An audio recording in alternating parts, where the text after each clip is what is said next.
Muy buenos días tengan todas y todas, secretario, secretaria, director, colegas, muy buenos días.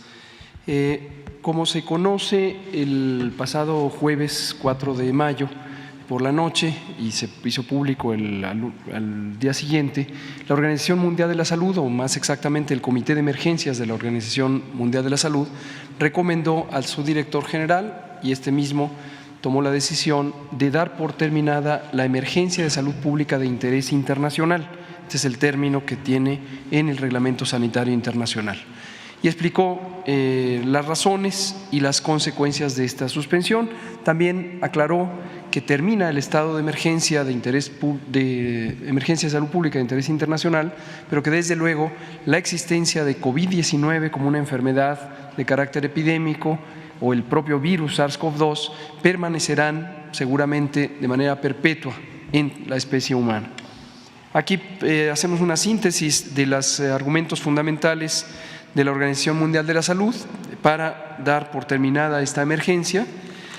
El primero es el reconocimiento de que existe una tendencia decreciente continua de las distintas consecuencias de la epidemia, los casos, las hospitalizaciones, las defunciones asociadas con la infección por SARS-CoV-2, con COVID.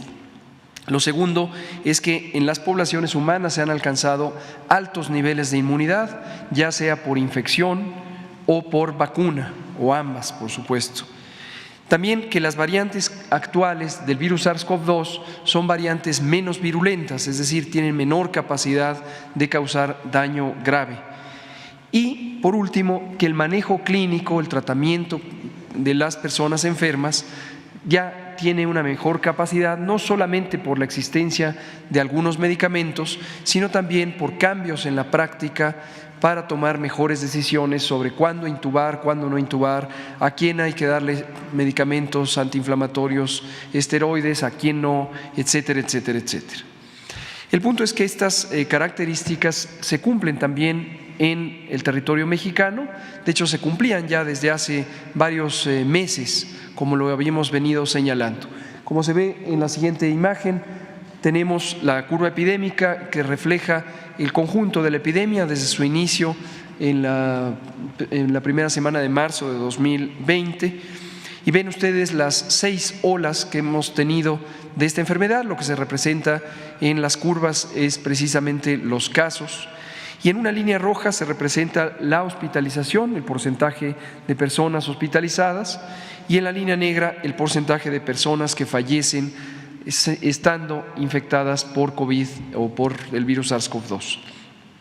Y podemos ver de manera muy clara donde está la etiqueta morada, que es cuando entró Omicron en noviembre de 2021, cuando hubo un cambio muy importante en la epidemiología de COVID-19 en México, consistente con lo que ocurrió en otros lugares del mundo.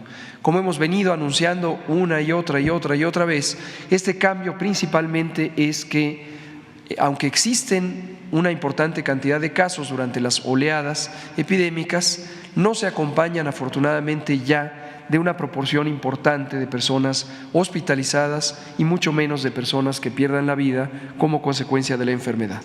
Y podemos ver también en el caso mexicano que las olas 5 y 6, que son las que están en el lado derecho de la gráfica, fueron mucho menores incluso en la cantidad de casos comparadas con la ola 4, que fue precisamente en la que empezó a predominar Omicron.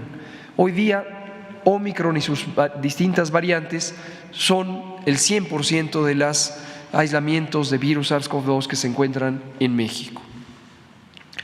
Respecto a la inmunidad, también en México se cumplen las condiciones que ha señalado la OMS. Prácticamente 95% de las personas tenemos anticuerpos contra el virus SARS-CoV-2, ya sea porque nos infectamos y padecimos COVID, ya sea porque fuimos vacunados en su momento. Y como se puede ver en el mapa, en todas las regiones del país se encuentran estos altos niveles de inmunidad. Estos son los datos que corresponden a la Encuesta Nacional de Salud y Nutrición 2022, en la que hubo un módulo específico sobre COVID y se hicieron análisis de suero para identificar la presencia de los anticuerpos. Entonces, alto nivel de inmunidad también. Por último, comentamos que, dado que se cumplen las características que ha considerado la OMS para suspender la emergencia de salud pública de interés internacional, también se ha tomado esta decisión para el propio país. El presidente ha firmado un decreto que pone fin a la vigencia del decreto original del 23 de marzo de 2020, en el que se estableció la situación de emergencia sanitaria asociada a COVID-19. En consecuencia, con este decreto que pone fin, tendrán que darse por suspendidas también las vigencias de los distintos acuerdos que en su momento emitió el Consejo de Salubridad General y el Secretario de Salud para instruir la acción extraordinaria en materia de salubridad general. Y en esta lista de 7 elementos comentamos lo que serán los componentes de un plan de largo plazo para el seguimiento de COVID, en la medida en que COVID-19, como lo hemos dicho repetidamente, ya se considera una enfermedad en estado endémico y ya no epidémico, es decir, permanecerá con nosotros por siempre, con altos y bajos seguramente predominando en la temporada fría del año.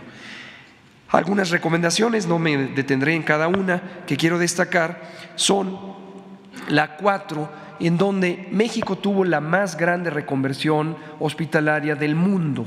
Tuvimos una habilitación de 74,000 camas durante el pico máximo de la segunda ola, 11,000 de ellas en camas con ventilador, y es la experiencia más grande de reconversión hospitalaria que se haya tenido en el mundo. El Instituto Mexicano de Seguro Social fue la institución que más contribuyó a esta reconversión. Esto lo que nos lleva es a dejar las bases técnicas para este proceso de reconversión ante la posibilidad de futuras epidemias.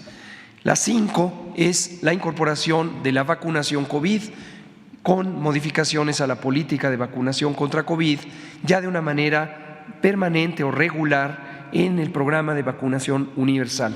En su momento se harán públicas las especificaciones técnicas.